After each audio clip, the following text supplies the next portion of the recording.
Dek gabang oluwaram gabang le hillar kala hilla. අය පුතේ ඔය කෑ ගහන්නේ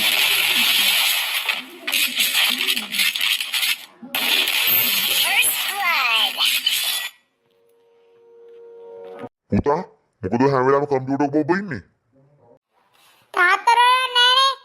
තාත්තගේ පාඩුවේ තාත්තා යන්නකෝ. මොකද මල්ලි උඹ තාත්තර බනින්නේ? මගෙන් කුටි කන්න එපා. උඹ පාඩුවේ ඵලයක් වයි උඹේ වැඩක් බලාගෙන. ආවා මෙතන ගේම් එකක්වත් ගන්න දෙන්නේ නෑ නිදාසි. ලොකු පුතේ එන්න අපි යන් පොඩි පුතාට කියලා තීරුම් කරන්න බෑ අපෝ ඇතියන්තන් දැන් වන් නිදාසේ ගේම් එකක් ගහ ගන්න පුළුවන්. තාත්තා ඔයා ඔවගෙන වැඩි හිතන්න එපා. මල්ලි ගැටි ඔහොම තමයි. අනික තාත්තට පපුව අමාරුවක් තියෙනවනේ. ඒක නම් ඇත්ත තමයි ලොකු පුතේ ඒ වුණාට මම හිතුවේ නෑ පොඩි පුතා මට මෙහෙම කතා කරයි කියලා ඒක නම් ඇත්ත තමයි තාත්තේ. ඒ වුණාට තාත්තා ඔවගෙන වැඩි හිතන්න එපා. මම පොඩ්ඩක් ගෙට ගිහින් එන්නම්. ලොකු පුතේ අයියෝ ලොකු පුතේ මම පාපෝර දෙනවා අයියෝ ලොකු පුතා නිකන් පොඩ්ඩක් ඉඳගත්තා නම් හරි තාත්තේ කොයා?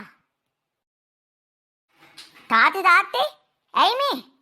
තාත්තේ අයියෝ තාත්තේ අයියේ ඇයි කෑ ගහන්නේ? මොකද උනේ? කියන්නකෝ. අනේ තාත්තයි අපිව දාලා ගියේ තාත්තේ.